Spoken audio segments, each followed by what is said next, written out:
1638 వరి రకం కలుపు తీయడం జరుగుతూ ఉంది. ఈ రోజున విడవలూరు ప్రజల చేత కోనారం 1638 అనే వరి రకం డాక్టర్ శ్రీధర్ సిద్ధి గారు కోనారం అగ్రికల్చర్ రీసెర్చ్ స్టేషన్లో వరి రకం క్రియేట్ చేయడం జరిగింది. దీన్ని 2 సంవత్సరాల క్రితమే 2022 సంవత్సరంలో డేగా మురళీమోహన్ రావు గారు టీచర్ అయితే ఆదర్శవంతమైనటువంటి రైతు కూడా ఆయన కోనారం అగ్రికల్చర్ రీసెర్చ్ స్టేషన్కి ఫోన్ చేసి ఆ వరి రకం తెప్పించడం జరిగింది.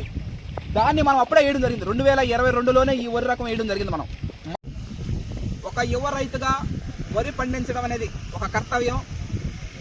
ప్రతిదీ విత్తనం చల్లి కానీ వరి కోత కోసేంత వరకు ఆ సిచ్యువేషన్ ఒక బిట్టు సివిఆర్ మెథడ్ ఫార్ములా పంట పండించడం.